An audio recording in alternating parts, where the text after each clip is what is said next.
Okay, so good morning everyone. Today we are going to start our chapter number 5.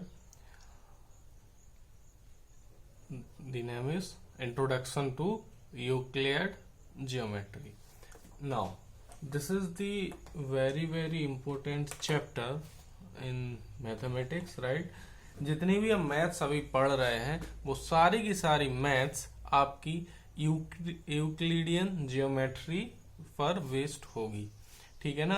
जितनी भी हम definition आज तक पढ़ते रहे फर्स्ट क्लास से लेके 8th क्लास तक, वो सारी की सारी जो डेफिनेशन थी वो यूक्लिड की ही थी। ठीक है ना। तो यूक्लिड ज्योमेट्री को थोड़ा सा अच्छे से समझिएगा, क्योंकि जितनी भी ट्रायंगल हैं, क्वाड्रिलेटरल हैं, जितनी भी हम ज्योमेट्री पढ़ेंगे वो क्या कहलाती, यूक्लिड ज्योमेट्री, राइट। अगर आप ज्योमेट्री की बात करें, अगर आप ध्यान से देखें बेटा, तो जियोमेट्री, जियोमेट्री 2 वर्ड है, right. First is geo, second is metry. Geo का मीन्स अर्थ होता है, राइट, अर्थ या सरफेस जो आप देखते हैं। मेट्री मीन्स मीटर, यानी कि उसको मेजर करना। तो जियोमेट्री का मतलब होता है कि अर्थ को या आप किसी चीज को मेजर करें फिजिकली, तो उसे बोलते हैं, उस ब्रांच को बोलते हैं मैथ्स की, कि दैट इज जियोमेट्री। जब मैथ्स की, this is the first branch of maths, right. ये मैथ्स की क्या है, फर्स्ट ब्रांच है। सबसे पहले इनिशियली जियोमेट्री ही आया था। ठीक है ना। यूक्लिड को फादर ऑफ जियोमेट्री बोलते हैं। जियोमेट्री क्योंकि जो इंडिया में आया था वो अर्थमेटिक आया था, वैदिक मैथ्स आई थी, जो इंडिया का ओरिजिनेट है। वो जियोमेट्री जो सबसे पहले कंसीडर करी गई है वो यूक्लिड के द्वारा करी गई है। ओके, एक बात और आप समझ लीजिए कि यूक्लिड, जो आपने एलेक्जेंडर का नाम सुना होगा, एलेक्जेंडर ग्रीक एथेंस में, तो जो एलेक्जेंडर और यूक्लिड दोनों सेम इरा के हैं। ठीक है ना। यूक्लिड और एलेक्जेंडर के जो गुरु थे अरिस्टोट, ठीक है ना, हिंदी में उसको अरस्तु बोलते हैं, इंग्लिश में एरिस्टोटस बोलते हैं।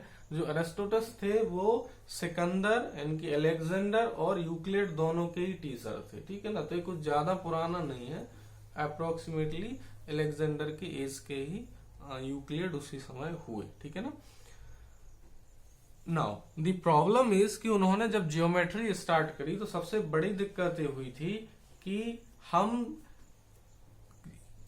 किसी भी चीज को डिफाइन कैसे करें। क्योंकि सपोज करिए बेटा, अगर आप क्रिकेट खेलने जाते हैं तो आपको पता होता है कि क्रिकेट में एक बॉल होती है, बैट होता है, स्टंप होते हैं, पिच होती है, ठीक है ना, और बाउंड्री होती है, ये सब क्रिकेट में होता है। अब अगर आप ये पूछने लगे कि क्रिकेट का रूल किसने बनाया, 3 ही स्टंप क्यों होते हैं, पिच ही क्यों होती है, ठीक है ना, इस सर्कुलर पिच ही क्यों होती है, स्क्वायर पिच क्यों नहीं होती है, ठीक है ना, 1 ओवर में 6 बॉल ही होती है क्यों नहीं होती हैं, या 6 से ज्यादा क्यों नहीं होती हैं, इस टाइप्स की प्रॉब्लम आ सकती है। ठीक है ना। तो जब यूक्लिड ने मैथ्स को स्टार्ट करा, इनिशियली मैथ्स को स्टार्ट करा, तो यूक्लिड को सबसे ज्यादा प्रॉब्लम इसमें हुई कि हम चीजों को डिफाइन कैसे करें। हम चीजों को डिफाइन इन द सेंस कि चीजों को हम बताएं कैसे कि कौन सी चीज क्या है। ठीक है ना।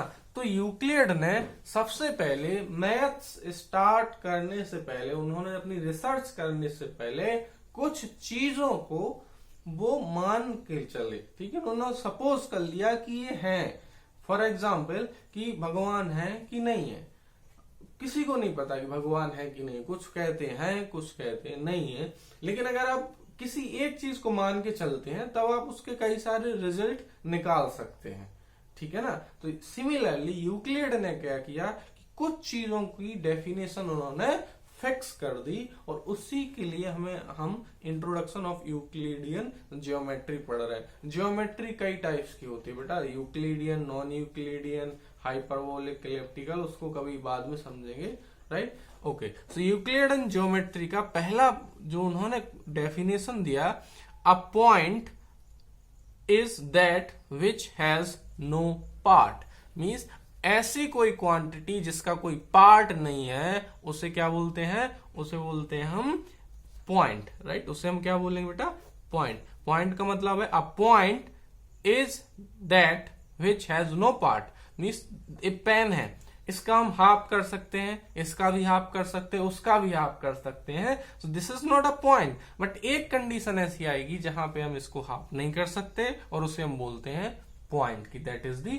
पॉइंट। फॉर एग्जाम्पल आपने देखा होगा एटम, एटम होता, मॉलिक्यूल होता है, मॉलिक्यूल को कट करेंगे तो एटम बनता है, एटम को और कट करेंगे तो इलेक्ट्रॉन, प्रोटॉन, बोसॉन, न्यूट्रॉन इत्यादि बनते हैं ना।